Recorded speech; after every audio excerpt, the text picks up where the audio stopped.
Manalangin po tayo.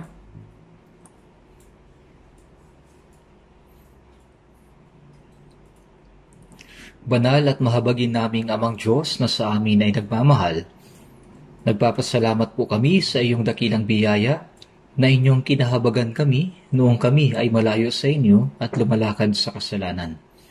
Sa pamamagitan ng mahalagang dugo ng Panginoong Hesus na dumanak doon sa krus, inyong hinugasan ang aming mga kasalanan magpakailanman, at noong hindi pa namin kayo nakikilala, iniligtas ninyo kami na wala ang aming sariling gawa upang huwag naming matanggap ang hatol at sumpa.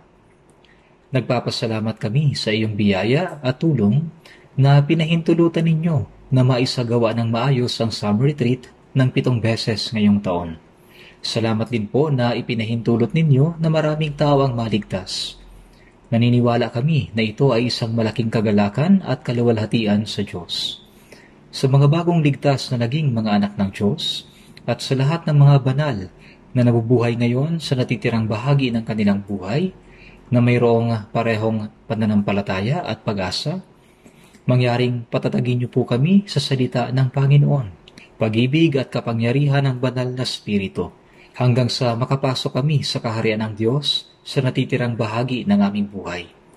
Naway hawakan kami ng Panginoon sa katotohanan at patnubayan kami ng kapangyarihan ng banal na Espiritu, upang kami ay mabuhay ng walang anumang kakulangan para sa kalooban at kaluwalhatian ng Diyos. Gayon din sa lahat ng mga kapatid na nananalangin at nagtutulungan para sa Ebanghelyo ng Panginoon, mangyaring bigyan po kami ng higit pang biyaya, mga salita at mga ipinangakong espiritual na pagpapala upang mabuhay kami sa natitirang bahagi ng aming buhay para lamang sa Panginoon at sa Ebanghelyo ng walang anumang pagkukulang. Samahan mo po ang aming mga iglesia sa bansa at sa buong mundo at kasama ang lahat ng mga kapatid na nagpapanatili ng pananampalataya at nangangaral ng Ebanghelyo sa gitna ng iba't ibang mga kahirapan sa mga huling araw. Naway maging kasama namin ang salita ng Diyos at ang kapangyarihan ng banal na Espiritu upang kami ay matapang na magpatotoo sa Ebanghelyo ng Panginoon at maipangaral ang Ebanghelyo sa maraming kaawa-awang kaluluwa. Pamunuan niyo po kami upang mas maraming kaluluwa ang maligtas. Sa pagkakataong ito, salamat sa pagbibigay sa amin ng mahalagang oras upang magsama-sama at matuto ng salita ng Diyos.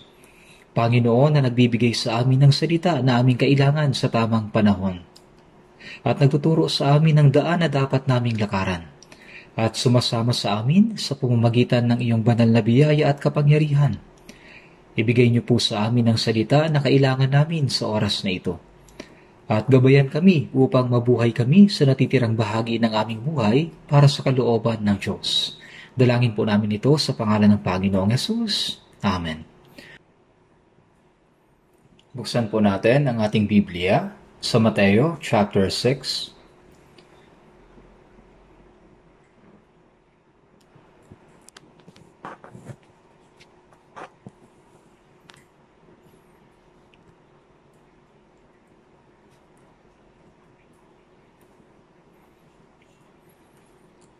Mateo chapter 6,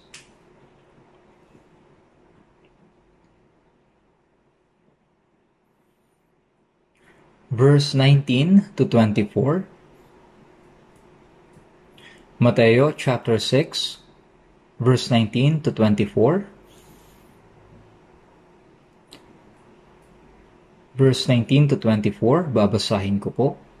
Mateo chapter 6, verse 19 to 24. Huwag kayong magtipon ng mga kayamanan para sa inyong sarili sa lupa, na dito ay naninira ang bukbok at ang kalawang, at ang mga magnanakaw ay nakakapasok at nakakapagnakaw.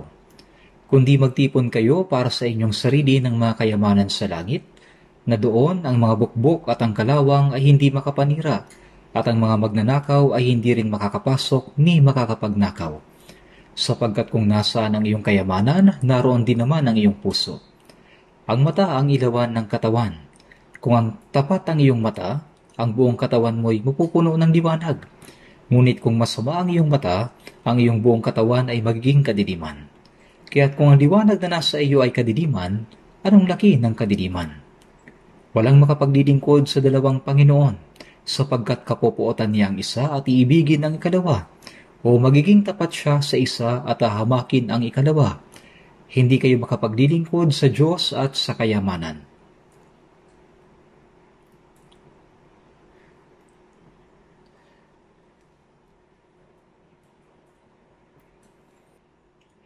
Matatapos ngayong umaga ang 7th batch ng sa ating summer retreat. Sa tingin ko po ay curious kayo, kaya magbibigay ako ng maikling ulat tungkol sa summer retreat. Ang bilang ng mga rehistradong kalahok sa 7 beses na retreat na ito ay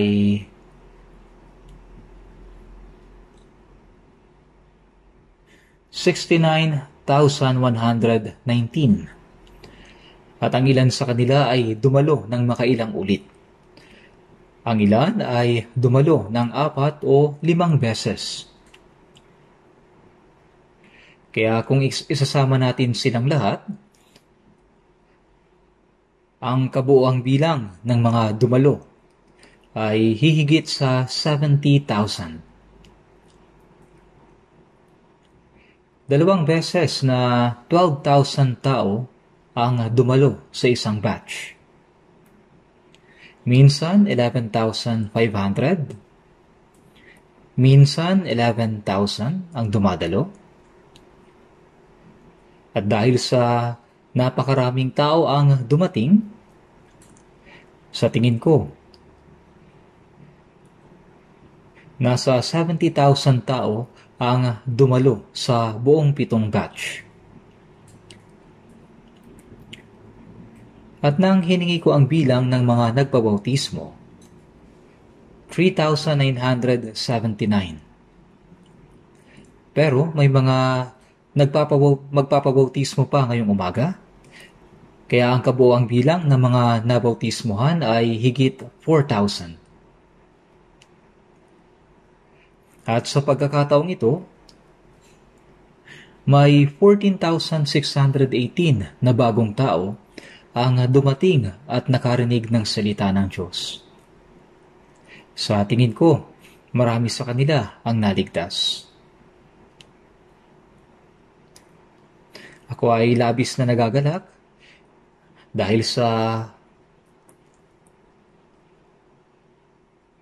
ang mga naligtas, sila'y nakaunawa sa biyaya ng Diyos at tumanggap ng tiyak na pag-asang makapasok sa kaharian ng Diyos.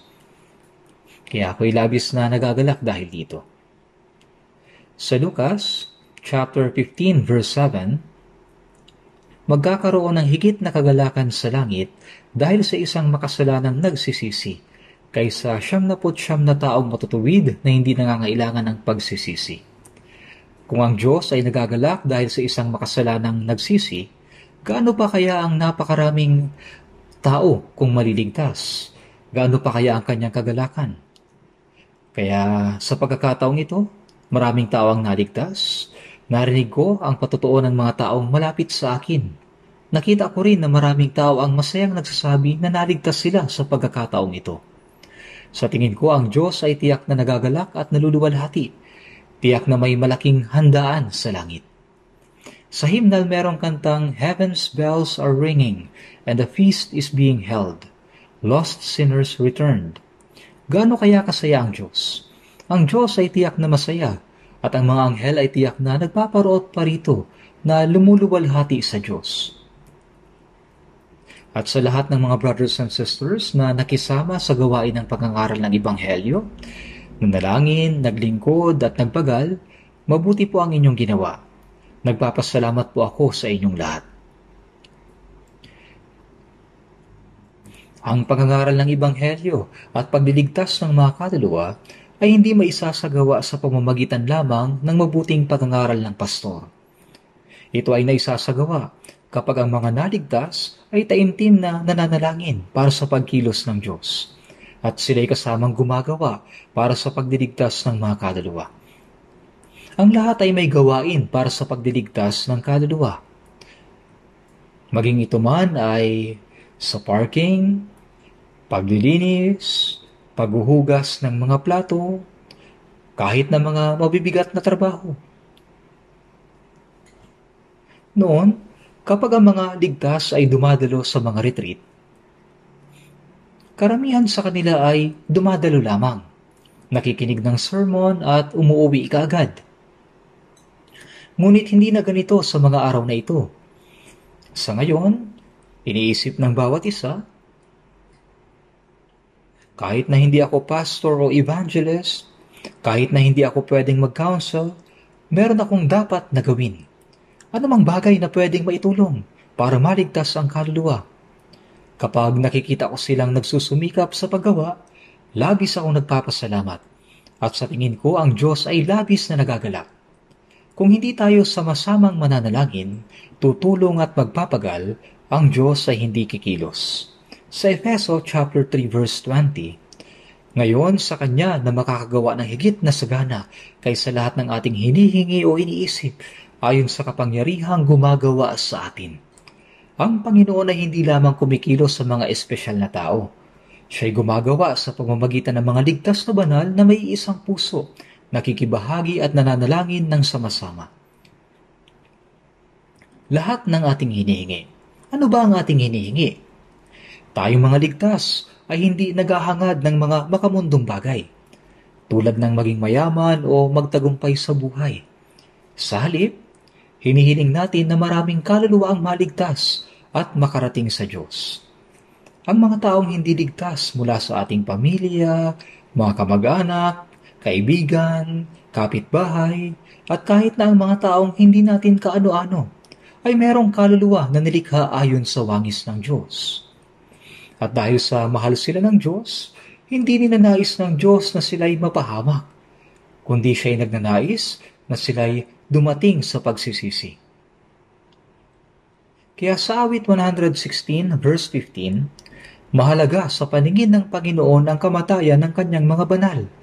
Ang kamatayan ng mga Kristiyano ay hindi katapusan.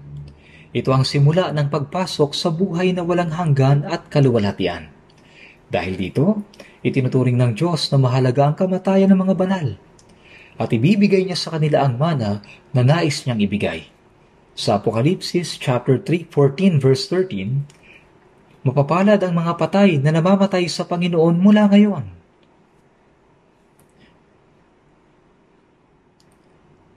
Sinasabi ng Espiritu, sila'y magpapahinga sa kanilang mga gawa, sapagkat ang kanilang mga gawa ay sumusunod sa kanila. Silang mga naligtas at namuhay sa kanilang pananampalataya ay mapapalad dahil papasok sila sa kapahingahan at kaluwalhatian ng Diyos pagkatapos nilang magpagal at magdusa dito sa mundo. Kaya nga, ang mga Kristiyano ay wala nang takot sa kamatayan.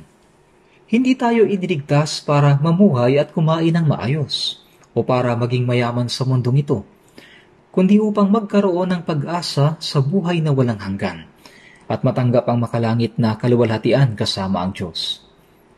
Kaya handa tayong tumayo sa harap ng Diyos anumang oras. Sa katunayan, ako din, gusto ko nang pumunta sa harap ng Diyos.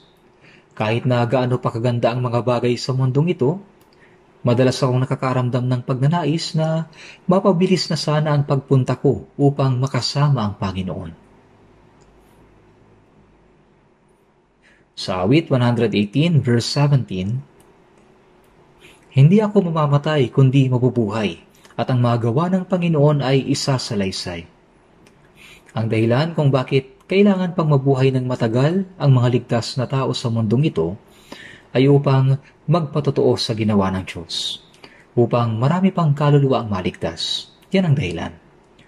Sa awit 66 verse 16, ipahayag ko kung ano ang kanyang ginawa para sa aking kaluluwa. Hindi natin mapigilan sa ating sarili na ipahayag ang biyaya ng Diyos, yung kanyang malaking pag-ibig na nagligtas sa ating kaluluwa. Kung ang isang taong ligtas ay walang pakialam sa kaligtasan ng iba, may mali, di ba? Pag nagmamaneho tayo sa kalsada at may nakita tayong na aksidente, nag-aagaw buhay na, sasabihin lang ba natin, kawawa ka naman, at pagkatapos ay lalampasan natin siya? Hindi. Kahit naabala tayo, isasantabi natin ang ibang bagay at gagawin natin ang lahat upang iligtas ang taong iyon. Isasugod natin siya sa ospital o kaya itatawag ng 911. gagawin natin ang lahat ng ating makakaya upang iligtas ang buhay niya, di ba? Hindi ba't moral na kasalanan kung lalampasan lang natin siya at hahayaang mamatay? Kung hindi natin siya papansinin at hahayaang mamatay, wala ba tayong pananagutan sa kanyang kamatayan? Sa parehong paraan, dapat nating tulungan ang ibang kaluluwa na nangangailangan ng kaligtasan. Tayong mga naligtas, marahil hindi tayo naligtas kung wala ang pag-ibig, panalangin at tulong ng iba na naunang naligtas sa atin. Natanggap natin ang kaligtasan dahil sa sila na mga naunang naligtas ay nanalangin, tumulong at umakay sa atin na makinig ng salita. Kaya nga, yung magkaroon ka ng taong ligtas na malapit sa iyo, ito'y malaking biyaya. Gaano ba karami ang mga taong nabubuhay sa kadiliman dahil sa walang taong naroon sa tabi nila upang magsabi ng katotohanan? Kaya nga sinabi ni Apostol Pablo, kahabag-habag ako kung hindi ko ipangaral ang Ebanghelyo. Sa mundong ito, itinuturing ng mga tao na ang paggawa ng masama ay kasalanan. Ngunit sa ating mga Kristiyano, hindi lamang paggawa ng masama ang kasalanan. Kasalanan din ang hindi paggawa ng mabuti. Kaya sa Santiago 4:17, sino mang nakakaalam ng paggawa ng mabuti, ngunit hindi ito ginagawa, ito'y kasalanan sa kanya. Mayroong maraming mabubuting gawa. Ang magbigay ng pagkain sa nagugutom, ang tumulong sa mahihina. Ang lahat ng ito ay mabuting gawa. Ngunit ang pinakamabuting gawa sa mata ng Diyos ay ang ipangaral ang Ebanghelyo upang iligtas ang taong papunta sa impyerno. Kung nalalaman mo ang paggawa ng mabuti, ngunit hindi ito ginagawa, ito'y kasalanan. Naunawaan niyo po ba ito? Paggawa lang ba ng masama ang kasalanan? Kaya nga masigasig nating ipinapangaral ang Ebanghelyo. Sa Ezekiel chapter 2 verse 7, iyong sasabihin ng aking salita sa kanila, pakinggan man nila o hindi. Kapag ipinapangaral natin ang Ebanghelyo, ang ibang tao ay tumatanggap nito at naliligtas. Ang iba naman ay pinapatigas ang kanilang puso at nagsasabing, maniwala ka kung gusto mo. Wala akong pakialam kung pupunta ako sa impyerno. Maraming tao ang ganyan. Pero pag malapit na ang kamatayan sa kanila, natatarantas sila. Kung may ligtas na tao sa tabi nila bago sila mamatay, hihingi nila na sila'y maligtas. Gayunpaman, tayong mga ligtas, alam natin na nabubuhay tayo sa mundo upang ipangaral ang Ebanghelyo sa mga ligaw na kaluluwa. Kaya't isinasakripisyo natin ang ating oras, lakas, at maging kasiyahan upang magligtas ng kaluluwa. Ito ang ating layunin sa buhay sa mundo. At alam natin na ito ang pinakamadakilang misyon at utos na ibinigay sa atin ng Panginoon. Sa summer retreat na ito, mas maraming tao ang naligtas kumpara sa nakaraan. At marami ang nanggaling pa mula sa ibang bansa upang dumalo sa retreat. Nakita akong marami sa kanila ang tuwang-tuwa pagkatapos maligtas. Ang araw ng pagbabalik ng Panginoon ay malapit na. Wala na tayong sapat na oras upang ipangaral ang Ebanghelyo. At dahil sa ang isang kaluluwa ay higit na mas mahalaga kaysa buong mundo, dapat nating gawin ang ating makakaya upang ipangaral ang Ebanghelyo at masipag na mag-evangelize. Hindi ko na maalala kung kailan ako huling nag-Sunday sermon dito sa Seoul Central Church. Nang tingnan ko, 7 beses pala akong hindi nakapangaral ng linggo. Dahil kailangan kong pumunta sa mga retreat sa Mexico at sa US. At ngayon, kailangan kong pumunta sa retreat center para sa ika-7 session. Nalulungkot ako pero walang ibang pagpipilian. Gayunpaman, nagpapasalamat ako dahil mabuti ang ginawa ng mga pastor. Kaya chinek ko kung kailan ako huling nag-sermon dito. At yon ay nung June 30 pa. Binasa ko ang mga talata sa Matthew chapter 6 at tinalakay ng maiksi ang unang bahagi nito pero hindi ko natapos. Kaya ngayon, naisipan ko na kailangan kong tapusin ang mensaheng ito. At basahin muli ang Matthew chapter 6. Gusto kong sama-sama nating pag-aralan ang mga talatang ito. Maraming tao ang naligtas ngayong summer retreat.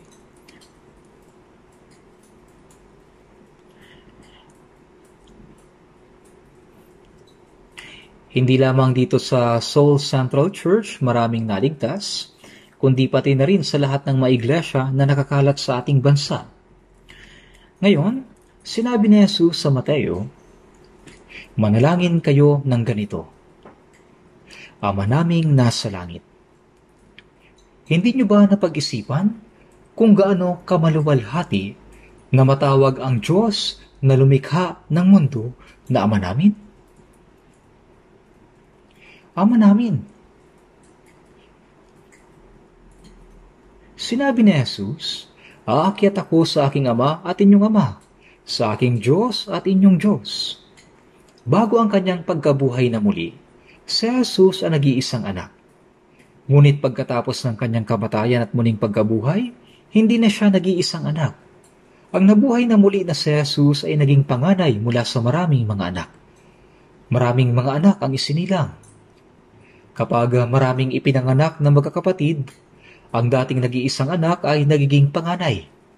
Siya ay naging panganay mula sa kanyang mga kapatid. Kaya sinabi ni Jesus, "Pumunta kayo sa aking mga kapatid at sabihin mo sa kanila, aakyat ako sa aking Ama at inyong Ama, sa aking Diyos at inyong Diyos. Ang aking Ama ay inyong Ama, ang aking Diyos ay inyong Diyos." Kaya tayo nananalangin, Ama naming nasa langit. Ang Diyos ay naging ating Ama. At tayo ay naging magkakapatid sa pamilya ng Diyos. Sinabi ni Jesus, "Kayong lahat ay magkakapatid." Kaya sa Efeso 2:19, tayo'y mga kaanib ng sambahayan ng Diyos. Tayo'y pamilya ng Diyos. Sa Filipos 3:20, ang ating pagkamamamayan ay nasa langit. Nang maligtas tayo, nakumpleto ang proseso ng immigration papuntang langit. Sa mundong ito, ang kasalanan, kamatayan, sumpa, digmaan at paghihirap ay nagpapatuloy at nagiging mas miserable pa. Ang klima ay mas lalong umiinit, hindi ba? Ang taong ito ay sinasabing pinakamainit sa kasaysayan. Patuloy itong mas iinit. Ang mundong ito ay mas lalong nagiging hindi na pwedeng tirhan. Ngunit sa Roma chapter 8 verse 24, tayo iniligtas sa pamamagitan ng pag-asang ito. Kaya natapos na natin ang proseso ng immigration para makapunta sa walang hanggang langit. Meron na tayong visa. Hindi na kailangan pang mag-book ng ticket. Pwede tayong makapunta kahit kailan natin gusto. Hindi ito biro. Napakasarap nitong isipin. Tayo ay pamilya ng Diyos. Ngayon, ang ating katawan ay nasa lupa, ngunit ang ating puso ay nasa langit. Ang ating pag-asa ay nasa itaas. Maaari tayong pumunta anumang oras, ng paisa-isa, o pagdating ng Panginoon, lahat tayo ay pupunta ng sama-sama. Kapag naiisip ko ito, hindi ko masasabi kung gaano ito kahalaga at napakaligaya. Kaya ngayon, talagang binabati ko at malugod na tinatanggap ang mga naligtas. Magmula ngayon, tayo ay iisang pamilya. At dahil sa tayo ay mga taong pupunta sa langit at mabubuhay na magkakasama magpakailanman, dapat din tayong mamuhay ng magkakasama sa mundong ito. Mayroon kayong mga pisikal na pamilya, mga kapatid, di ba? Dahil isinilang kayo sa parehong dugo, sabi, blood is thicker than water.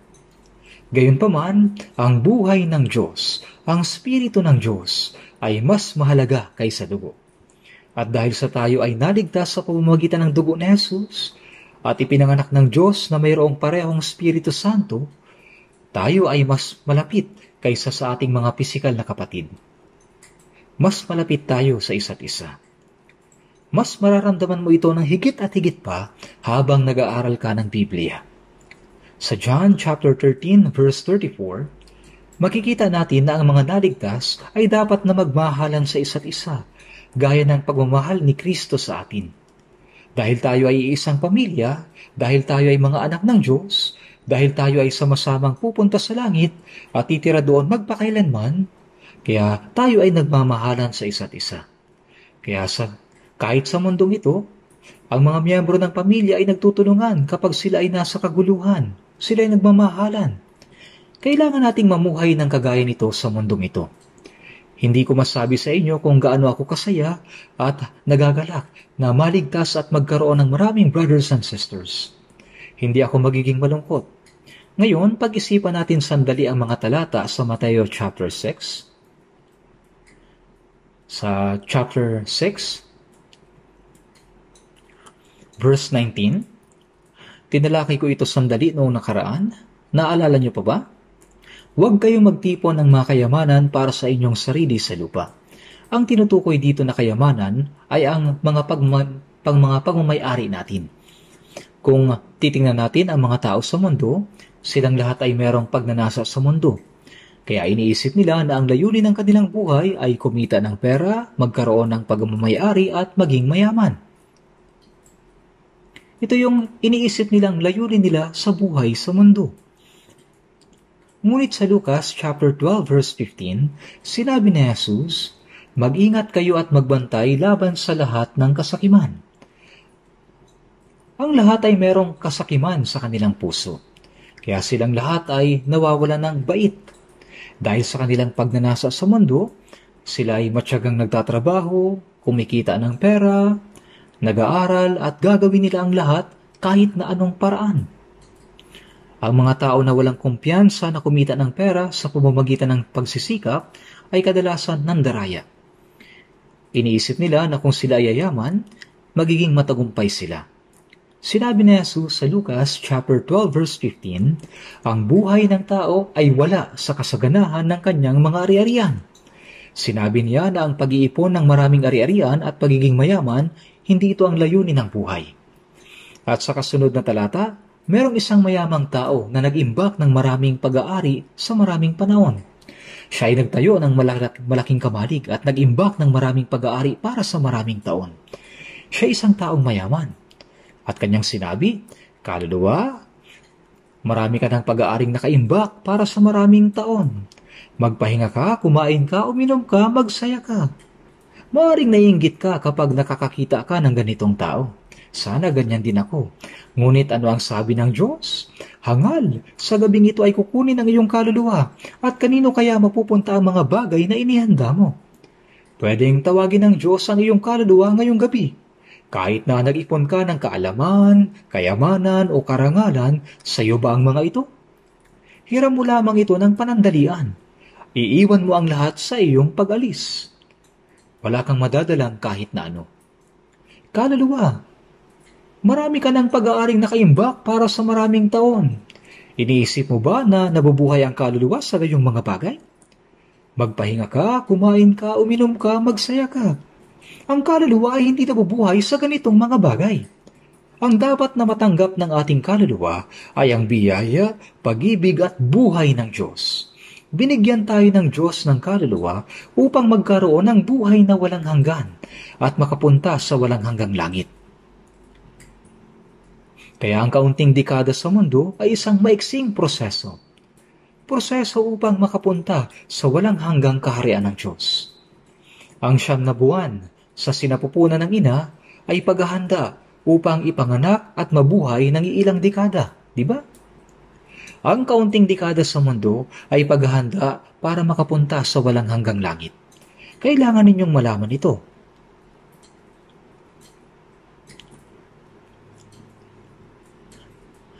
Kung pagkatapos ng kamatayan ay tapos na ang lahat, ganda sana, di ba? Ngunit ito ay proseso papunta sa walang hanggan.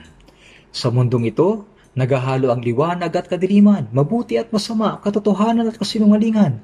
Sa hindi nakikitang mundo, ang spirito ng Diyos at ang masamang spirito ng Diablo ay paghihiwalayin magpakailanman. Liwanag at kadiliman.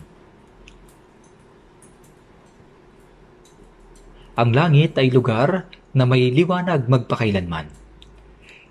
Hindi kailangan ang araw, buwan o anumang ilaw sa langit. Wala doong kadiliman. May nagsabi, kung ganon, kailan pala matutulog doon? Hindi ka na doon matutulog. Bakit ka ba natutulog? Dahil ikaw ay pagod. Sa langit, wala nang pagod doon.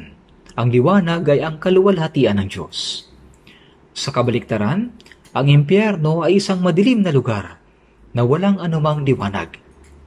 Sa Jude 1:13, mga pagalagalang bituin na silang pinaglalaanan ng pusikit na kadiliman magpakailanman. Alam niyo ba ang mga pagalagalang bituin sa kalawakan?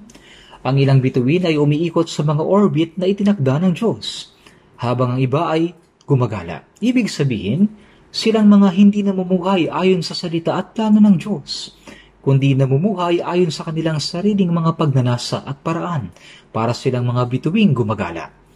Sila ang tinatawag na mga pagalagalang bituin.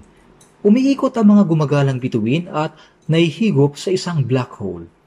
Ito ay isang modelo ng walang hanggang impyerno. Pusikit na kadiliman, magpakailanman. Ang impyerno ay napakaitim na kadiliman. Gusto ng asawa ko na may nakabukas na ilaw kahit kaunting ilaw sa gabi. Natatakot siya kapag sobrang dilim. Ang dilim ay nakakatakot, di ba? Isipin natin, kung napakadilim sa mundong ito at walang kahit na anong liwanag, ano kayang mangyayari? Ang impyerno ay ganyan, alam mo ba? Isang mundo kung saan ang katotohanan at kasinungalingan ay paghihiwalayin magpakailanman. Isang mundo kung saan ang buhay at kamatayan ay paghihiwalayin magpakailanman. Ang Diyos at ang Diablo. Ang langit ay isang lugar kung saan tinatamasa nila ang kaluwalhatian kasama ang Diyos. At ang impyerno ay lugar kung saan sila nagdurusa kasama Diablo magpasawalang hanggan. Ang mga tao ay pupunta sa isa sa dalawang lugar na ito. Nabubuhay tayo sa mundong ito kung saan ang liwanag at kadiliman, katotohanan at kasinungalingan ay magkakahalo. Ngunit habang ikaw ay nabubuhay sa mundong ito, ikaw ay maaaring patuloy na nasa panig ng Diyos o nasa panig ng Diablo, o kaya nasa panig ng katotohanan o nasa panig ng buhay. Habang nabubuhay ka sa mundong ito, ikaw ang magdidesisyon. Ang iyong walang hanggang patutunguhan ay nakadepende sa iyong desisyon. Kaya dapat pumili sa pagitan ng liwanag at kadiliman, katotohanan at kasinungalingan. Ang mga hayop ay hindi nakakaalam. Hindi nila kilala ang Diyos. Wala silang kaluluwa na naghahanap sa Diyos. Wala silang konsensya. Wala silang kapangyarihang makilala ang mabuti at masama. Ngunit ang mga tao ay merong ganito. Ang problema ay dinadaya ng mga tao ang kanilang konsensya. Kaya't nabubuhay pa tayo sa mundong ito at patungo sa walang hanggang mundo. Sinabi rito ni Jesus, huwag kayong magtipon ng mga kayamanan para sa inyong sarili sa lupa, para sa inyong sarili. Sinabi ng hangal na mayaman, kaluluwa, marami ka ng pag-aaring nakaimbak para sa maraming taon. Magpahinga ka, kumain ka, magsaya ka. Hangal. Ang ibig sabihin ng hangal ay hindi sapat ang nalalaman. Ang kaluluwa ba ay kumakain at umiinom ng gayong mga bagay at nabubuhay? Sa gabing ito ay kukunin ng iyong kaluluwa. At kanino kaya mapupunta ang mga bagay na inihanda mo? Yun na nga. Sa Ecclesiastes chapter 5, kung paanong siya'y lumabas sa sinapupunan ng kanyang ina, gayon siya muling aalis. Hubad siyang dumating. Wala siyang madadalang anuman. Tama. Para bang kaya mong mabuhay ng daan-daan o libo-libo o kaya'y 10,000 taon? Ngunit sa gabing ito'y kukunin ng iyong kaluluwa. Isang lalaking nagngangalang Howard Hughes ang kumita ng napakalaking halaga. Meron siyang negosyo sa pelikula, eroplano, hotel at sugalan sa Las Vegas. Marami siyang ginawa, pero namatay siya sa edad na 71. Bago siya namatay, may sinabi siya. Maraming tao ang nakakakilala kay Howard at madali mo siyang makikita sa Google kung hahanapin mo sa internet. Sabi niya, wala. Sa English, nothing. Ibig sabihin, walang kahit na ano. Namuhay si Solomon na pinakamayaman at pinakamarangya. Ngunit sa Ecclesiastes 1 verse 2, Tinawag niya ang kanyang sarili na mangangaral at sinabing walang kabuluhan ng mga walang kabuluhan. Sa isang talata sa Biblia, 5 beses lumilitaw ang salitang walang kabuluhan. Mula sa Ecclesiastes chapter 1 hanggang chapter 12, ang salitang walang kabuluhan ay naitala ng 37 ulit. Sa English, ito ay naisalin bilang vanity. Nangangahulugan ito na ang lahat ay walang kabuluhan, walang laman. Pero may mga taong nabubuhay na para bang mabubuhay sila magpakailanman. Bakit nila yun ginagawa? Habang tayo nabubuhay sa mundong ito, kailangan nating paghandaan ang pagpunta sa walang hanggang mundo. Kaya nga sinabi sa Mateo, huwag kayong magtipon ng mga kayamanan para sa inyong sarili sa lupa, na dito ay naninira ang bukbok at ang kalawang, at ang mga magnanakaw ay nakakapasok at nakakapagnakaw. Maaring sabihin ng ilan, kung idedeposito ko sa underground vault ng Bank of Korea, hindi ito mananakaw. Kaya itinatali ng ilang tao ang kanilang kayamanan sa real estate upang huwag mailipat. Real estate, gaya ng alam nyo, hindi pwedeng mailipat. Sinusubukan nilang itali sa ganoong paraan.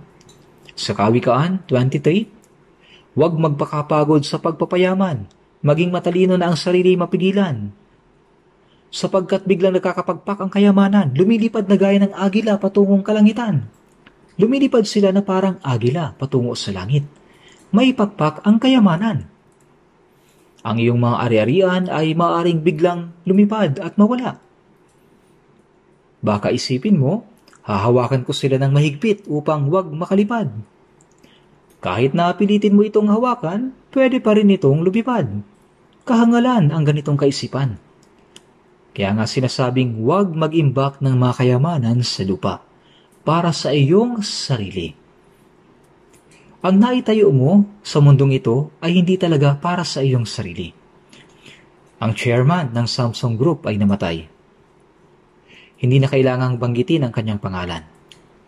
Pagkatapos niyang pumanaw, naisulat sa mga pahayagan. Habang papalapit ang kanyang kamatayan, nagtaka siya. Sino ang gagamit ng aking magandang bahay bakasyunan? Kanino mapupunta ang aking mamahaling sasakyan? Nag-imbak siya ng maraming magagandang painting sa isang bodega, ngunit ano ang pakinabang nito sa kanya ngayon? Anong pakinabang? Sinabi ni Steve Jobs ang parehong bagay, di ba?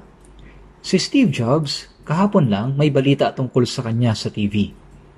Siya ay isa talagang kamanghamanghang tao. Hindi ka panipaniwala ang naging tagumpay niya ng panahon niya. Akala ko noon matagumpay siya dahil lang sa napaunlad niya ang smartphone. Ngunit higit pa ron ang nagawa niya. Napakatalino niya, isa siyang henyo. Ngunit nagkaroon siya ng pancreatic cancer. Sa katunayan, na-diagnose siya noong 2003. Nagkaroon siya ng major surgery noong 2004. At namatay siya noong 2011 sa edad na 56. Alam mo ba kung ano ang sinabi niya bago siya namatay? Patuloy akong nagsumikap upang mag-imbak ng kayamanan. Napakahangal ko. Namuhay ako na sobrang hangal. May mga bagay na mas mahalaga kaysa kumita ng pera. Kapag mayroon ka ng sapat upang mabuhay, dapat mong hanapin kung ano ang tunay na mas mahalaga. Ngunit namuhay ako tulad ng isang taong hangal. Kung isi-search mo si Steve Jobs, makikita mo ang lahat ng kanyang mga salita.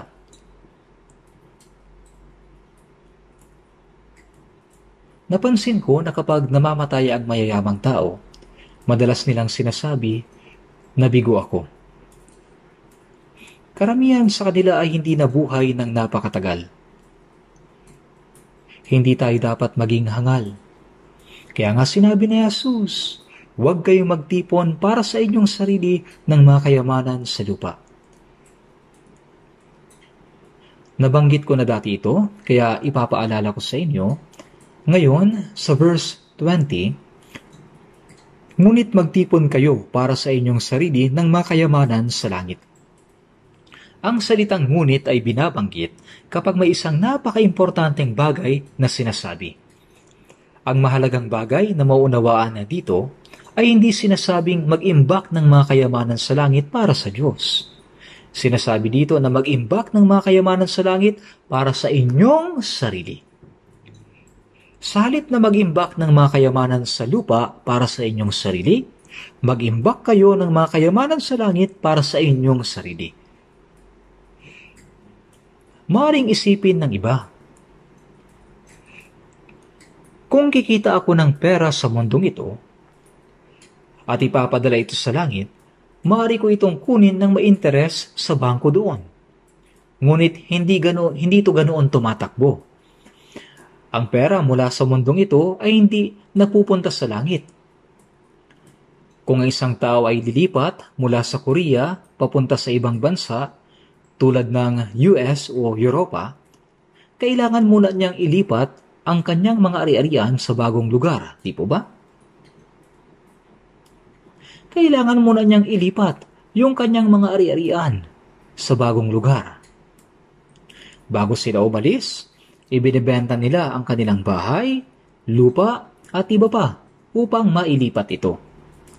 Kapag tayo ay nagpapadala ng pera mula sa Korea papuntang US, kailangan nating palitan ang Korean won ng US dollars. Tama po ba? Ang pera natin ay hindi direktang napupunta doon. Sa parehong paraan, ang pera mula sa mundong ito ay hindi direktang naiimbak sa langit. Kailangan mo na itong palitan.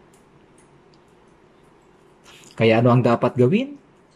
Ang mga material na bagay ay kailangang mapalitan sa mga bagay na walang hanggan, espiritual at maluwalhati. Naintindihan niyo po ba? Para sa ating mga ligtas, ang ating pag-asa ay wala na sa mundong ito. Hindi magtatagal, tayong lahat ay aalis sa mundong ito. Maaari itong mangyari ng mas maaga kaysa ating inaakala. Tiyak na magwawakas na ang mundong ito sa loob ng ilang dekada. Nararamdaman ko na nalalapit na ang sarili kong oras upang makita ang Diyos. Nais kong pumunta agad sa Panginoon, ngunit may mga bagay pa rin akong kailangang gawin. Hinihiling ko sa Diyos na bigyan niya ako ng oras hanggang sa matapos ko ang kailangan kong gawin. At kapag ang gawain ko ay tapos na, gusto kong pumunta kaagad sa Panginoon. Ayaw kong nakahiga sa kama sa ospital, naghihirap at nagsasabing, Kaya, hinihiling ko sa Diyos na kunin ako sa araw na matapos na ang aking gawain. Yan talaga ang dalangin ko. Tayo ang mga taong nakatira sa mundo, ngunit gumagawa para sa kaharian ng Diyos. Sa Colossus chapter 4 verse 11, binanggit ang pangalan ng ilang individual na sinasabing, aking mga kamanggagawa sa kaharian ng Diyos. Napakagandang pahayag. Ang mga taong nabubuhay sa sanlibutan at magkakasamang gumagawa para sa kaharian ng Diyos. Mga taong nabubuhay sa ilalim ng oras, ngunit gumagawa para sa walang hanggan. Mga taong nabubuhay sa material na mundo at gumagawa ng walang hanggang espiritual na gawain. Paano ito maiintindihan ng mga tao sa mundo? Kaya nga kahit na tayo ay nabubuhay sa mundo, hindi tayo kabilang sa mundo. Gaya ng sinasabi sa Hebreo 13:14, dito'y wala tayong lunsod na magtatagal. Hinahanap natin ang lunsod na darating. Dahil dito ay walang lugar kung saan maninirahan tayo magpakailanman. Dito. Minsan, habang ako ay nanonood ng TV, nakikita ko ang mga taong nagtatayo ng magandang bahay. Magkakasama silang nagsisikap, buong pamilya, upang itayo ang bahay. Ilang araw na ang nakakalipas, nakita ko ang isang mag-asawa na magkasamang nagtayo ng isang magandang bahay. Tuwang-tuwa sila tungkol dito. Ngunit sila ay medyo matanda na, kaya gaano pa sila katagal mabubuhay?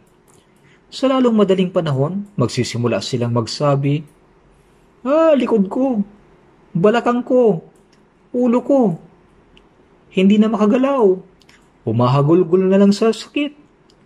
Hindi man lang sila makatira sa ginawa nilang bahay.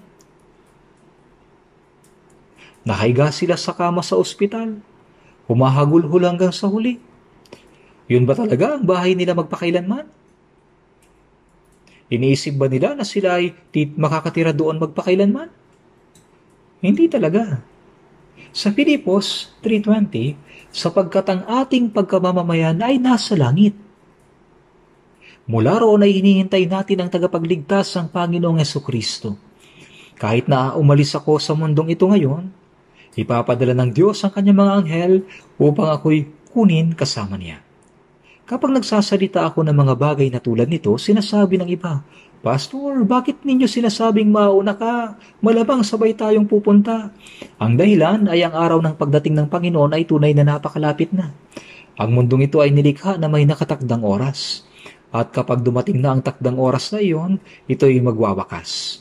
Gaya ng sinasabi sa Ecclesiastes 3:1, bawat bagay may kapanahunan. Panahon sa bawat silong, bagay sa silong ng langit. At ano ang layuning iyon? May layunin. Ito ang ipangaral ng Ebanghelyo ng kaligtasan sa mga spiritong nilikha ayon sa larawan ng Diyos.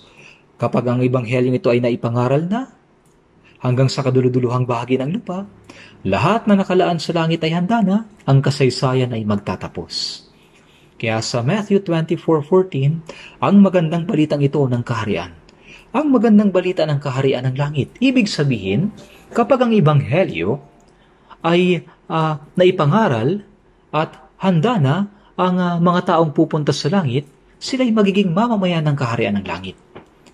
At ang magandang balitang ito ng kaharian ay ipapahayag sa buong daigdig bilang patotoo sa lahat ng bansa at pagkatapos ay darating ang wakas.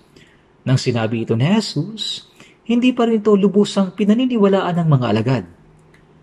Ang napiling bayan ng Diyos, ang mga Israelita, ay tumanggi kay Kristo.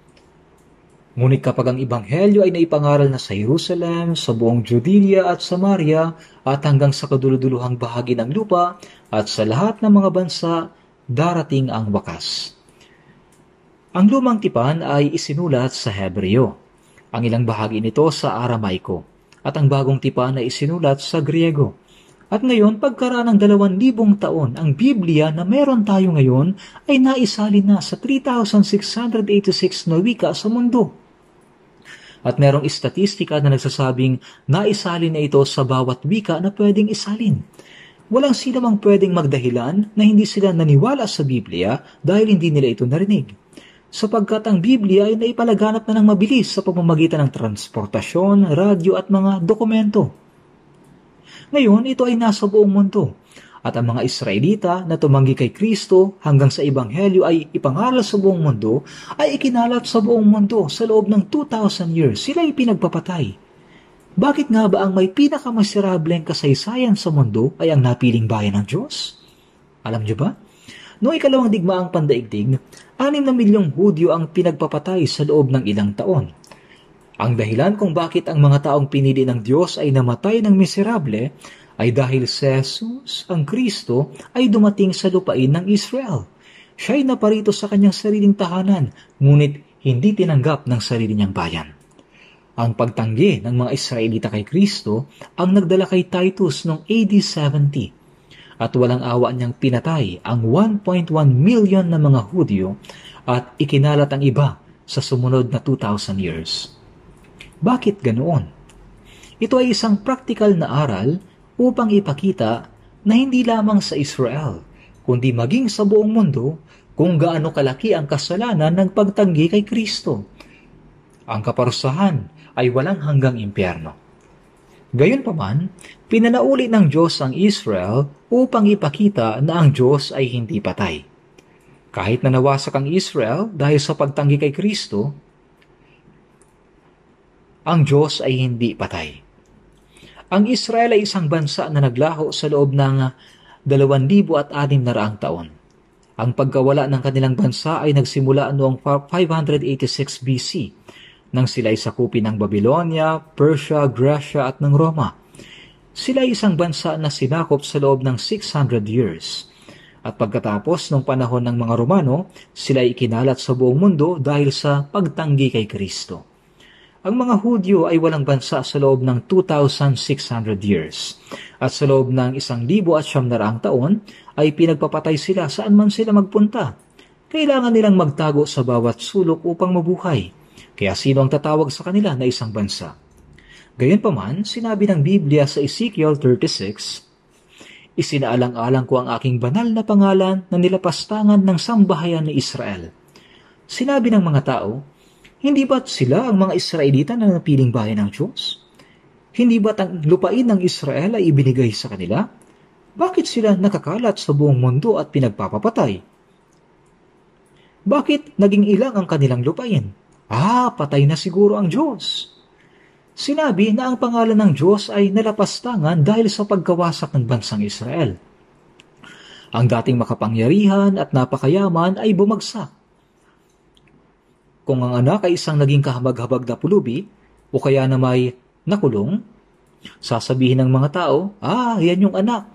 Pag nakita nila ang anak, iisipin nilang hindi din matino ang kanyang tatay, di ba? Sa parehong paraan, ang mga Israelita ay pinagpapatay, ngunit sinasabi nilang kami bayan ng Diyos. Kaya sabi ng mga tao, kayo ang bayan ng Diyos. Kalunos-lunos naman kayong tingnan, nasaan ba ang Diyos nyo? Kaya ang pangalan ng Diyos ay nalapastangan dahil sa mga Israelita. Hindi pa rin maintindihan ng mga Israelita na nawasak ang kanilang mga ninuno dahil sa pagtanggi kay Kristo. At hindi pa rin sila naniniwala na ang ipinako ng kanilang mga ninuno ay ang Kristo. Hindi pa rin sila nagsisisi. Sa ikatlong pagpunta ko sa Israel, pumunta ako upang ipangaral ang Ebanghelyo sa mga Hudyo. Mayroon ding mga tao na naniniwala kay Jesus sa Israel. 20 Hudyong pastor at 20 asawang Hudyo, tinipo namin sila sa isang Jewish kibbutz sa baybayin ng lawa ng Galilea. At nagsagawa kami ng Bible seminar sa loob ng ilang araw. At pagkatapos ay pinuntahan ko ang ilan sa kanilang iglesia at nangaral doon. Oo, merong iilan. Ngunit labis ang pagkapuot ng mga Hudyo sa mga taong naniniwala kay Jesus. Nais nilang patayin ang mga ito, kahit hanggang ngayon. Merong isang malaking lungsod na tinatawag na Tel Aviv, tama? Naroon ang paliparan. At naririnig ko ngayon na Tel Aviv daw ang may pinakamaraming homosexuals sa mundo. Ito'y puno ng kasalanan. Higit pa sa Sodoma at Gomora. At maraming mga Hudyo ang nagsasabing walang Diyos. Sabi nila, nung kami pinagpapapatay at sumisigaw sa Diyos, hindi niya kami pinakinggan. Hinayaan niya kami mamatay. Kaya walang Diyos, sabi nila. At ang Judismo ay naniniwala lamang sa lumang tipan. Hindi sila naniniwala sa bagong tipan. Sinasabi nila na ang bagong tipan ay erehe daw.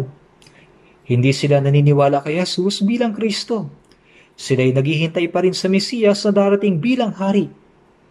Kaya, bakit ginawa ng Diyos ang Israel na maging malaya pagkatapos ng 2,000 taon? Bakit niya sila ibinalik sa kanilang sariling lupain at ginawang dakilang bayan? Nawasak ang Israel dahil sa tinanggihan nila si Jesus.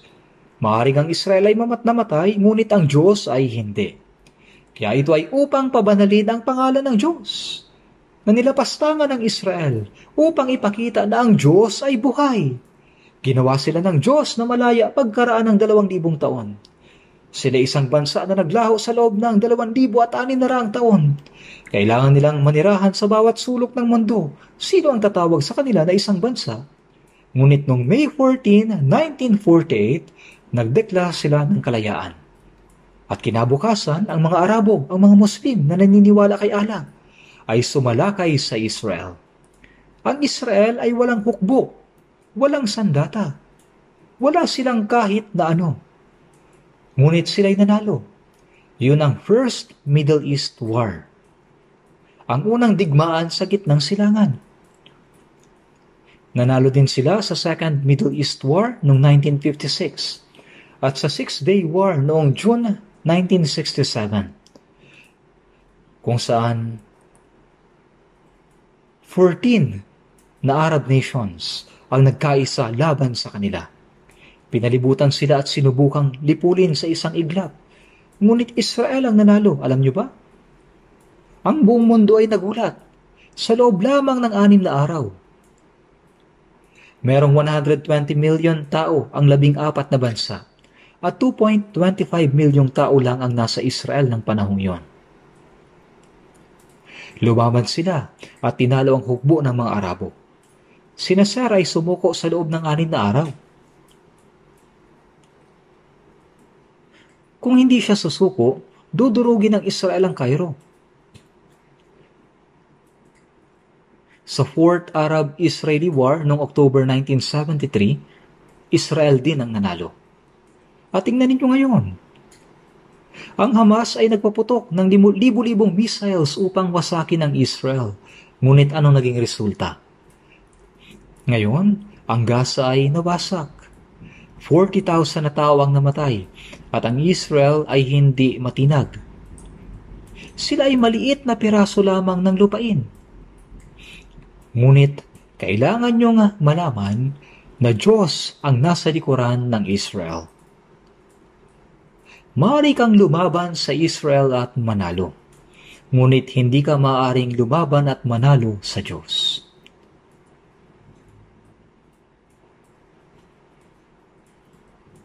Sa Josue 23, magagawa ng isa sa inyo na mapatakbo ang 1,000 sapagkat ang Panginoon ninyong Diyos ang nakikipaglaban para sa inyo. Sila ay nawasak ng lubusan.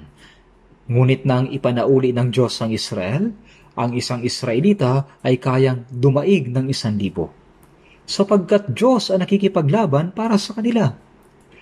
Kung tutulungan sila ng Diyos, hindi ba kayang matalo ng isang tao ang 10,000?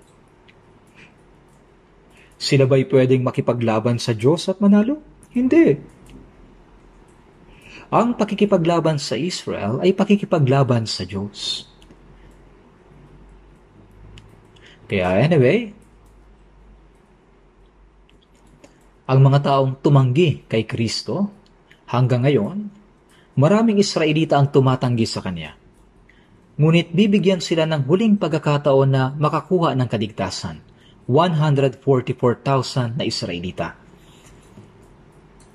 Ngunit hindi ito mangyayari ngayon. Sa Apokalipsis 7:4, narinig ko ang bilang ng mga tinatakan, 144,000. Tinatakan mula sa bawat lipi ng mga anak ni Israel. Sa araw na ito, may kulto sa Korea na tinatawag na Shincheonji. Ibig sabihin ay bagong langit at lupa, o ano man ang tawag sa kanila. Sinasabi nila na sila daw yung 144,000. Ngunit sino ba ang mga taong iyon? May pangalan ng 12 lipi mula sa tribo ng Israel. Ngunit tinatawag nila ang kanilang sarili na lipi daw ni Pedro, lipi daw ni Andres at iba pa. Malinaw na meron lamang 12 lipi. Ang 144,000 ay kabilang sa kanila. 12,000 mula sa bawat lipi ang makakakuha ng kaligtasan. At pagkatapos ang mundo ay haharap sa katapusan. Kaya brothers and sisters, ang kalayaan ng Israel ang pinakamalaking tanda na makikita bago ang ikalawang pagdating ni Jesucristo. Ang Ebanghelyo ay nakakalat na sa buong mundo. Ang Israel ay malaya na ngayon pagkaraan ng 2,600 taon. At sila na ang pinakamakapangyarihang bansa sa mundo. Sino maglalakas loob na labanan sila? Sinabi ni Jesus sa Lucas 21, magkakaroon ng malalakas na lindol, sa iba't ibang dako, tagutom at mga salot. Mayroon ng malalakas na mga lindol, mga tagutom, global warming at mga banta ng digmaan. 9 na bansa ang merong mga sandatang nuklear. Pag nangyari ang digmaang nuklear, saan man ito magsimula, maapektuhan ang lahat ng dako. Ito ang sinasabi ng mga siyentipiko. Masusunog ang buong mundo sa loob lamang ng 30 minuto. Ayon sa kanila, kaya nitong sunugin ang mundo na higit pa sa 100 ulit. Kaya sa pamamagitan ng Sodoma at Gomora, ipinakita na sa atin ng Diyos ang magaganap na paghuhukom sa apoy sa huling araw. At sa 2 Pedro 3:6-7, ang kasalukuyang langit at lupa ay iniingatan para sa apoy na inilalaan sa araw ng paghuhukom at paglipol sa masasamang tao. Tiyak na tayo ay nabubuhay na sa katapusan ng panahon na itinakda ng Diyos. Saan na ba nakaturo ang Doomsday Clock? Ito ay nasa 23 hours, 58 minutes at 30 seconds. 90 seconds bago ang katapusan ng mundo. Ang orasang ito ay ginawa ng mga siyentipiko. Lumilipas ang oras At pagkaraan ng 90 seconds, katapusan na. Isang malaking himala na tayo ay naligtas sa mga huling panahon, alam niyo ba? Huwag natin itong kalimutan. Kaya sinabi ni Jesus, magtipon kayo para sa inyong sarili ng mga kayamanan sa langit. Kaya kailangan nating paghandaan ang paglipat sa langit. Ano ang ibig sabihin ng magtipon kayo para sa inyong sarili ng mga kayamanan sa langit? Sa langit, wala doong kahit na anong bank account. Lucas chapter 16. Tingnan natin sa Biblia, sa Lucas chapter 16.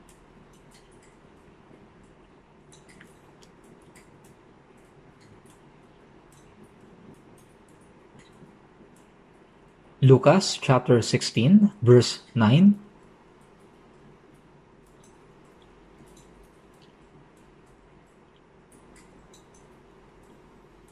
Lucas chapter 16, verse 9.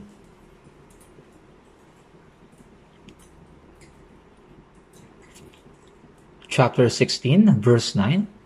At sinasabi ko sa inyo, makipagkaibigan kayo para sa inyong mga sarili sa pamamagitan ng mga kayamanan ng kalikuan, upang kung ito'y maubos na, ay kanilang tanggapin kayo sa mga walang hanggang tahanan. Ang tapat sa kakaunti ay tapat din naman sa marami, at ang di tapat sa kakaunti ay di rin naman tapat sa marami. Dito, sinabi ni Jesus na makipagkaibigan kayo para sa inyong mga sarili sa pamamagitan ng mga kayamanan ng kalikuan. Ang kayamanan ng kalikuan ay hindi nangangahulugang kayamanang nakuha mula sa masamang paraan. Lahat ng ating kayamanan ay hindi atin, kundi sa Diyos. Kaya ang kayamanan ng kalikuan ay tumutukoy sa lahat ng yaman na ginagamit na walang kinalaman sa Diyos. Sinabi ito ni Jesus upang gamitin natin ito ayon sa kalooban ng Diyos. Sinabi niya na makipagkaibigan kayo para sa inyong mga sarili sa pamamagitan ng mga kayamanan ng kalikuan. Hindi ito nangangahulugan na gumawa ka ng magugulong mga kaibigan. Kailangang tanggapin kayo sa mga walang hanggang tahanan. Ang walang hanggang tahanan ay tumutukoy sa langit. Ibig sabihin, makipagkaibigan kayo upang makapasok sila sa langit at makasama magpakailanman. Upang kung ito'y maubos na, kailan ito maubos? Ito ay kapag tayo ay namatay na o kapag ang mundo ay magtapos na. Sa ilang sandali, ang mundong ito ay maglalaho. Ang ating magiging mga kaibigan ay kanilang tatanggapin tayo sa mga walang hanggang tahanan. Kung gagawa tayo ng mga taong pupunta sa langit, tatanggapin nila tayo sa walang hanggang tahanan. Pumupunta ako sa ibang bansa upang mangaral sa mga iglesia natin doon. Minsan kapag bumibisita ako sa ilang bansa, sinasalubong ako ng mga brothers and sisters sa airport. Nilalagyan nila ang aking leeg ng bulaklak at malugod nila akong tinatanggap. Ipagpalagay natin kung walang sasalubong at tatanggap, nakakalungkot, diba? Sa pagpasok natin sa langit, sino ba ang tatanggap sa atin? Siyempre, ang Panginoon. Ngunit mayroon ding mga taong tatanggap sa atin. Mayroon ding mga taong tatanggap sa atin. Sila yung mga kaibigan na ating ginawa sa pamamagitan ng kayamanan ng kalikuan. Maraming tao ang naligtas sa pamamagitan nitong summer retreat tulad ng nakaraang taon. Bakit ba tayo nag-aalay ng pera kahit na kailangan natin ito para sa ating sarili? Pumupunta ba tayo doon upang kumain at matulog? Hindi. Tayo ay kusang pumupunta upang tumulong sa kahit na kaunting paraan para sa Ebanghelyo kahit na ang panahon ay napakainit. Malaking kayamanan ang kailangan para sa pangangaral ng Ebanghelyo. Nagpatayo tayo ng malalaking building para sa summer retreat. Alam niyo ba kung magkano ang nagastos? Maaring hindi alam ng karamihan sa inyo kung saan nanggaling ang pera para magawa ito. Hindi mo na kailangang malaman. Ngunit ang lahat ng mga brothers and sisters na naligtas ay nagsama-sama at nakipagtulungan upang maitayo ang mga gusali para sa summer retreat. Ngunit hindi pa rin sapat ang matutuluyan. Maraming pension o ito ay parang boarding house sa palibot ng retreat center. Subalit bago pa man magsimula ang retreat, lahat ay nakabook na. Nabook na ng mga dadalo sa summer retreat. Tinanong ko kung magkano ang pension. Sinabi nila, ang isang lodging daw na may 3 silid ay nagkakahalaga ng 14,000 pesos. Isang araw, 14,000 pesos. Ang summer retreat ay 3 gabi at 4 na araw. Kaya ito ay nagkakahalaga ng humigit kumulang 42,000 pesos. Yung upa sa lodging. Subalit wala ng lodging na mauupahan. Ang mahalaga ay kailangan nating magtipon, kumain at matulog ng magkakasama. Hindi naman kapaki-pakinabang kung tayo ay mananatili sa pension na nakahiwalay sa iba, habang yung iba ay nasa summer retreat buildings. Ngayon tayo ay magtatayo ng marami pang panibagong matutuluyan. Nung nakaraan, bumili tayo ng lupa na 52,900 square meters sa tabi ng summer retreat area, di ba? At ang disenyo ng 3 gusali ay tapos na. Hinihintay natin ngayon ang building permit at malapit na nating makuha. Pagkatapos, plano nating simulan ng construction pagkatapos ng summer retreat na kasalukuyang nangyayari. Alam nyo ba kung ilang silid ang pinaplano natin? Humigit kumulang 480. At tungkol sa magagastos sa pagpapatayo, sa palagay ko hindi ko nasasabihin sa inyo, baka matumba kayo sa gulat. Walang dapat katakutan. At kapag isinama natin ang mga annex buildings, ang kabuang lugar ay humigit kumulang 33,000 square meters. Napakalaki nito. Anyway, kanino at sa anong pera ito gagawin? Walang anumang problema sapagkat nariyan ang mga naligtas na kapatid. At mayroong 227 churches sa Korea. At sa 82 na bansa, merong ilang churches? Merong 1,070 churches. Ito ay patuloy na dumarami.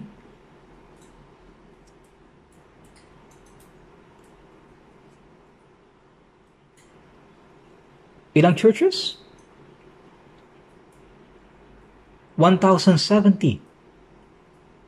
Dumarami pa. Napakaraming churches.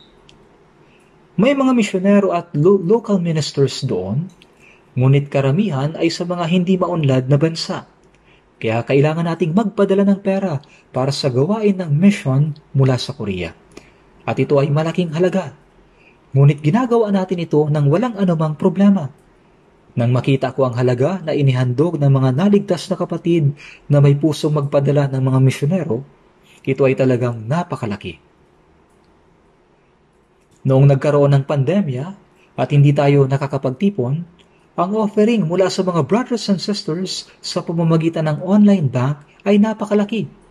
Minsan, ang halaga ng mga offering sa panahong yon ay mas malaki pa kaysa panahong walang pandemya. Narinig ko, sa panahon ng pandemya, may ilang mga kapatid na nagmaneho at naglibot sa mga iglesia gamit ang sasakyan. At nung panahon na hindi tayo nakakapag-summer retreat ng 2 taon dahil sa pandemya, narinig ko na may mga kapatid na pumunta sa retreat building para hipuin ito ng kanilang kamay. Ganon nila kamahal ang paggawa sa gawain ng Diyos. Hindi lang sila basta nagmamahal, kundi talagang naghahandog sila para sa pangangaral ng Ebanghelyo sa buong mundo. Bagaman hindi sila makapunta bilang misyonero, sila nagbibigay ng offering upang maipadala ang mga misyonero. Nakakamangha.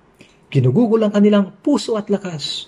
Binabawasan nila ang gastusin nila sa pagkain at pananamit at ginagamit nila ang kanilang yaman para sa pangangaral ng Ebanghelyo at pagdiligtas ng mga kaluluwa. Gagamitin ko ang aking pera na kinikita ko para sa pagdiligtas ng kaluluwa. Gaano ito kahalaga? Dahil sa mga kapatid na iyon, gumagawa ang Diyos. Siya'y kumikilos. Hindi siya gagawa at kikilos kung saan walang sakripisyo. Sa John 15:13-14, sinabi ni Jesus, walang may higit pang dakilang pag-ibig kaysa rito na ibigay ng isang tao ang kanyang buhay dahil sa kanyang mga kaibigan. Kayo aking mga kaibigan, kung ginagawa ninyo ang mga bagay na iniutos ko sa inyo. Si Jesus ang bugtong na anak ng Diyos. Siya'y pumarito sa mundo sa anyo ng tao kahit na siya'y kapantay ng Diyos. Bakit? Siya ay pumarito upang gumawa ng mga kaibigan na papasok sa walang hanggang langit. Kaya upang iligtas ang mga makasalanang papunta sa impyerno, pinatawad niya ang kanilang mga kasalanan sa pamamagitan ng pagdanak ng kanyang dugo upang gawin silang mga kaibigan na papasok sa walang hanggang langit. Walang mahigit pang dakilang pag-ibig kaysa rito, na ibigay ng isang tao ang kanyang buhay dahil sa kanyang mga kaibigan. Si Jesus ay naparito sa lupa, ibinigay ang kanyang buhay para sa kanyang mga kaibigan, upang iligtas ang mga makasalanang papunta sa impyerno at gawin silang kanyang mga kaibigan. Alam ba ninyo na kapag isang tao ay naligtas, sila'y nagiging kaibigan ni Jesus? Sinabi ng Panginoon, kayo'y aking mga kaibigan kung ginagawa ninyo ang mga bagay na aking iniutos sa inyo. Ano pa bang mas dakilang pag-ibig ang ialay ng isa ang kanyang buhay para sa iba? Inialay ng Panginoon ang kanyang buhay para sa atin, namatay bilang kapalit natin, pinatawad ang ating mga kasalanan, upang tayo ay maging kaibigan niya na pupunta sa langit. Alam niyo ba ito? Ngunit, dapat din tayong magkaroon ng mga walang hanggang kaibigan na pupunta sa langit, sa pamamagitan ng pagdiligtas sa mga makasalanan tulad ng ginawa ng Panginoon. Hindi ko na idedetalye, ngunit may nakita akong isang tao sa unang pagkakataon na nagsabing, magbibigay ako ng 1 billion won sa World Missionary Fund. Nagulat din ako, dahil ito ang unang pagkakataon na nakakita ako ng isang tao na magbibigay ng 1 billion won ng minsanan. Nagulat ako. Kinabukasan, 1 billion won ang nailipat sa bangko. At hindi lang siya, pati ibang kapatid. Nag-donate ng 1 billion, 500 million, 300 million. Ito'y karaniwan. Hindi ko alam kung ibinigay niya ang lahat ng kanyang ari-arian. Gayunpaman, kung may maliligtas na isang kaluluwa sa pamamagitan ng perang naipon ko, ang isang kaluluwa ay mas mahalaga kaysa mundo. Kaya ano ang perang ito? Hindi ko alam kung nabasa ninyo sa dyaryo kamakailan lang. May isang matandang babae na nag-ipon ng pera mula sa pagbabasura. Inipon niya ito nang hindi ginagastos at nag-donate siya ng daan-daang milyong won, bagaman hindi siya naniniwala kay Jesus. Saang broadcasting station siya nag-donate? Kilala niyo yung lola ng kimbap mula sa Daejeon? Kumita siya ng pera sa pagbebenta ng kimbap at namuhay siya ng mahirap na nakasuot ng rubber shoes. Nag-ipon siya ng pera, bumili ng bahay at ipinagbili ito at pagkatapos dinonate sa Chungnam National University. Dinonate niya. Gumawa ng monumento ang Chungnam National University sa pangalan ng lolang yon. Di ba? Maging ang mga taong hindi naniniwala kay Jesus ay gumagawa ng ganito. Nung nakaraan, isang matandang lalaki ang pumunta sa KBS TV station. Siya'y naka-wheelchair. Sinabi niya, meron akong mga ari-arian na nagkakahalaga ng bilyon-bilyong won. Ngunit ibibigay ko ang lahat sa may hirap. Sinabi niya na binilhan lang niya ang kanyang 2 anak ng tig-isang maliit na bahay. Kaya sabi ng KBS, bakit mo ito ginagawa? Kasi bago namatay ang kanyang ama, nag-iwan ito ng isang tagubidin. Ikaw ay mayroong pera. Huwag mo itong ipamana sa iyong mga anak. Ibigay mo ito sa mga mahihirap. Kaya upang sundin ang kagustuhan ng kanyang ama, siya ay pumunta na naka-wheelchair at dinonate ang lahat sa KBS. Baka hindi niyo ito alam. Kahit ang mga hindi nakakakilala sa Diyos ay gumagawa ng ganito. Siya ay sumunod sa salita ng kanyang ama.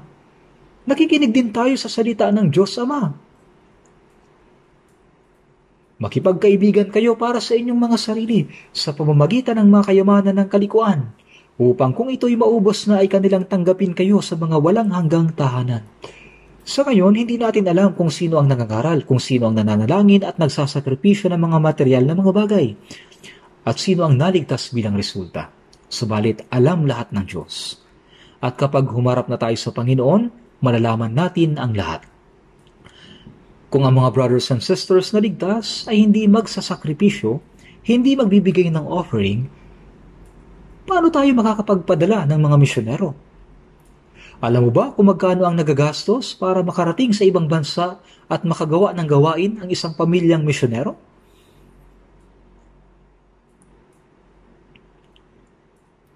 hindi mo lubos maisip. Kung isasaalang-alang natin ang halaga, hindi tayo makakapagpadala ng mga misyonero. Dahil pati kanyang pamilya ay kasama. Hindi lamang gastusin sa paglipat ang kailangan nating bayaran, kundi maghahanap din tayo ng bahay na matitirhan, magtatayo ng church building, bibili ng sasakyan, magbabayad ng tuition ng mga bata. Yun lang ba? Kung ang isang pamilyang misyonero ay regular na bibisita sa Korea, ito'y 1 beses bawat 3 taon. Kailangan nating bumili ng tiket para sa buong pamilya. Sa anong pera natin magagawa ito? Ang mga ligtas na brothers and sisters ang kailangang gumawa nito. Kung sa pagpapalaganap ng Ebanghelyo, ang kaluluwa ng mga tao ay maliligtas sa pamamagitan ng perang ibibigay ko, bakit hindi natin gagawin? Ito ay nangyari sa isang sister bago pa man maitayo ang Soul Church.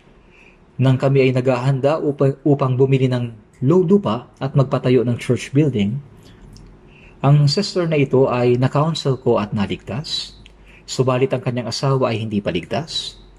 Ngunit ang sister na yon ay walang maayos na damit.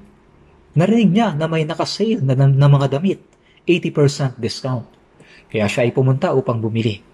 Ngunit bigla siyang bumalik na nagsasabi, hindi ako bibili ng damit hanggat hindi ko pa naipapatayo ang church. Siya ay talagang kamangha-mangha.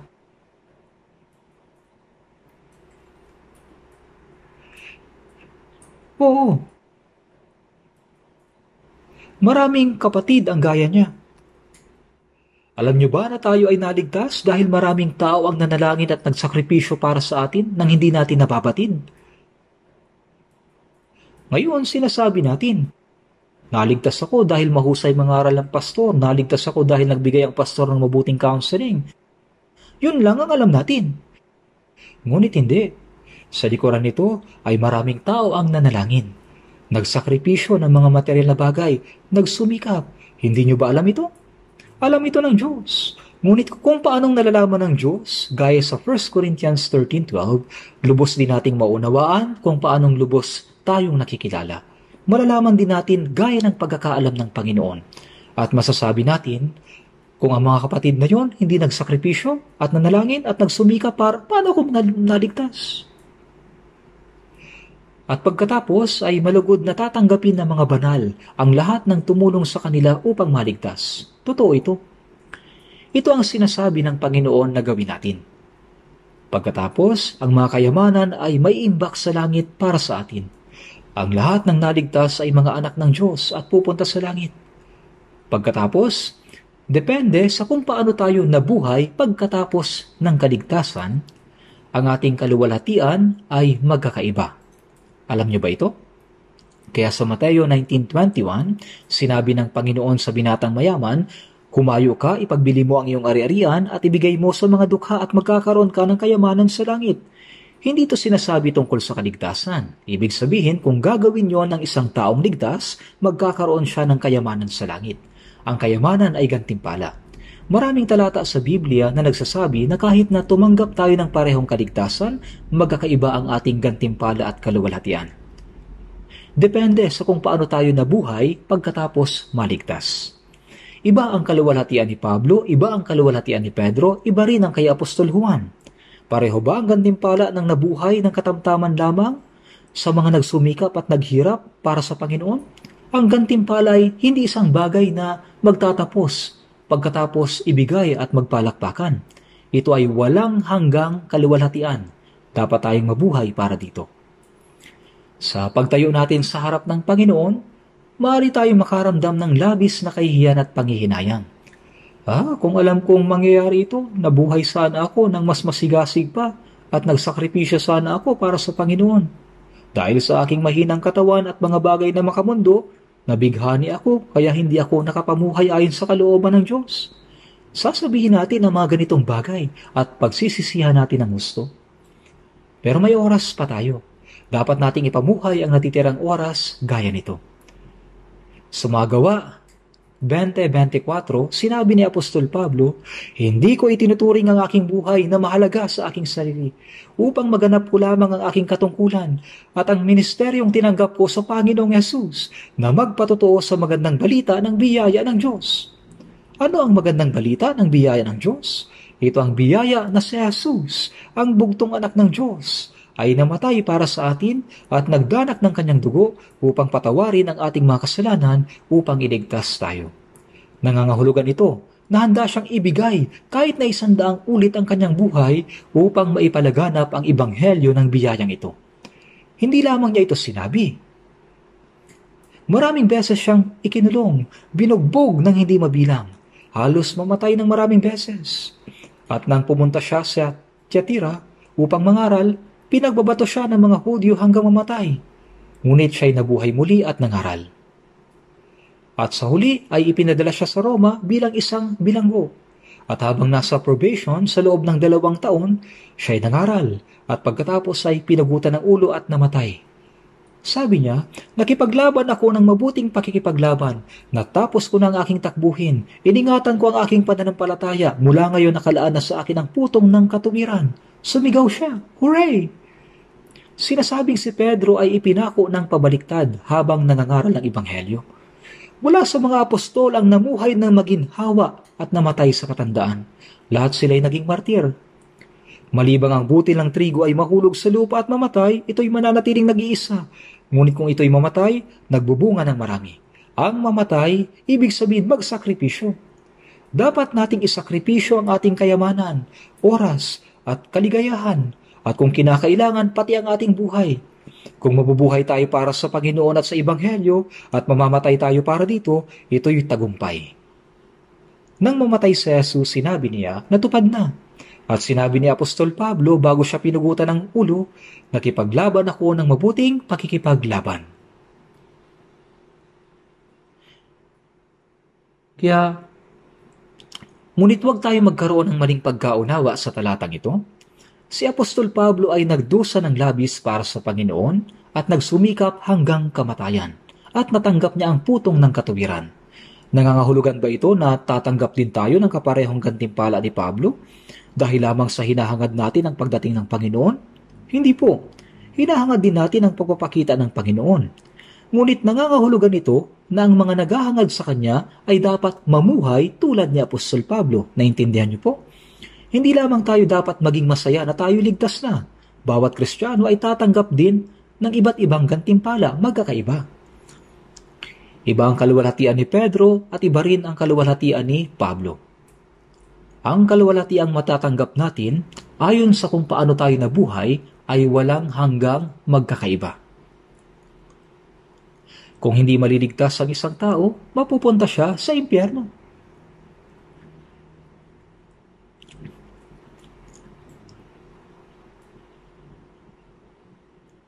Gayon pa man, tingnan natin sa Korinto, unang Korinto chapter 10.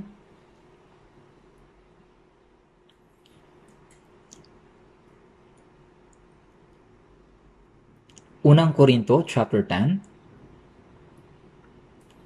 verse 33. Unang Korinto chapter 10, verse 33. Basahin natin.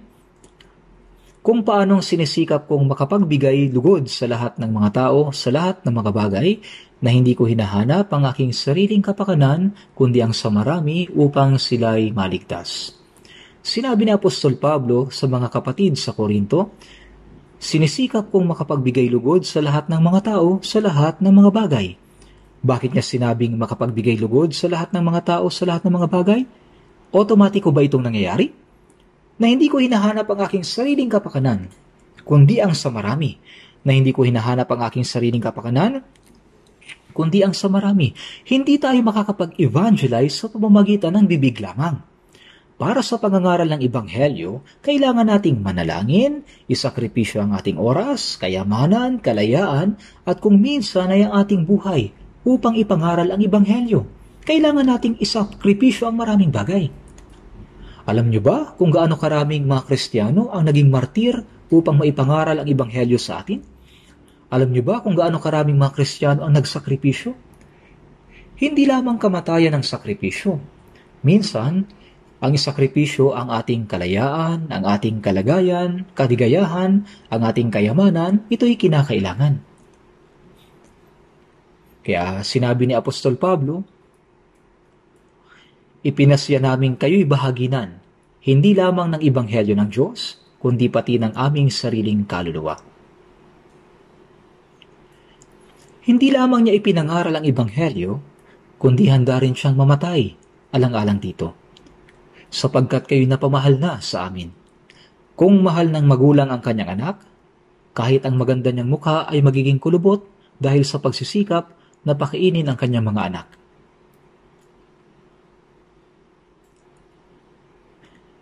Ngunit kapag ang kanyang anak ay lumaking malusog, maganda, at kahanga-hanga, ang magulang ay masayang makita siya. Ang ina ay higit na magiging masaya. Ang pag-ibig ng isang ina. Sinabi ni Pablo, gaya ng isang ina na nag-aaruga sa kanyang mga anak. Hindi lamang Ebanghelyo ang ibinigay niya sa kanila, kundi ipinasiyang hindi lamang bahagi na ng Ebanghelyo, kundi pati ng aming sariling kaluluwa. At sa 2 Korinto 12:15, ako'y may malaking kagalakan na gugugol at gugugulin para sa inyo. Siya'y kusang nagsakripisyo. Ito'y hindi walang kabuluhan. Ako'y may malaking kagalakan.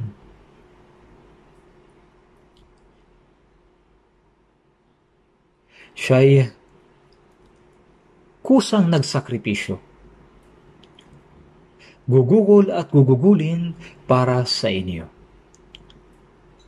Kung ang isang banal ay mamamatay upang iligtas ang isang kaluluwa, isa rin itong malaking gantimpala, alam niyo ba?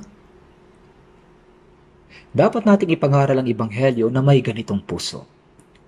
Kaya naman mas mahalaga na gamitin natin ang pera ng maayos kaysa kumita ng pera. Sinabi ko na sa inyo ang tungkol dito noon.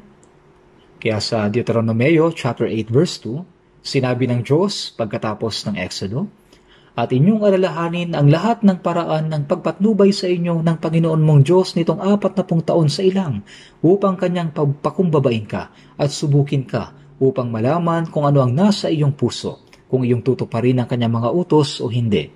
Tama, ginagabayan niya tayo pagkatapos ng kaligtasan. Minsan ginagawa niya tayong mayaman o mahirap. Kung tayo ay mahirap, tayo ay umaasa sa kanya. O kung mayaman tayo, hindi natin ginagamit ang pera natin para sa ating sarili, kundi ginagamit ito para sa Ebanghelyo at kaluwalhatian ng Diyos. Kaya sinabi ni Pablo sa Filipos 4:12, marunong ako magpakababa at marunong din akong magpakasagana.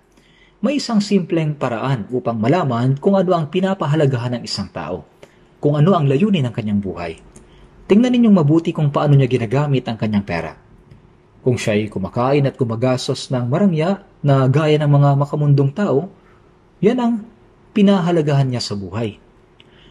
Tayong mga Kristiyano, ang ating katawan, ang ating kaluluwa, ang ating oras, at ang ating kayamanan na ibinigay sa atin ng Diyos ay hindi sa atin. Ang lahat ay sa Diyos.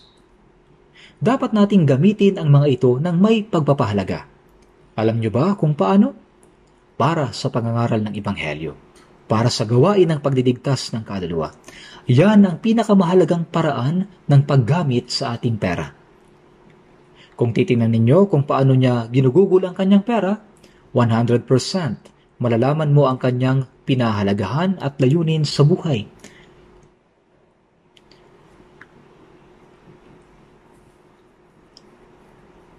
Kaya ang kayamanan ay isang pagsubok ng pagkatao. Sa totoo lang, may sasabihin pa sana ako, pero kailangan kong matapos kaagad. Kaya ipapangaral ko sa susunod ang mga hindi ko nasabi.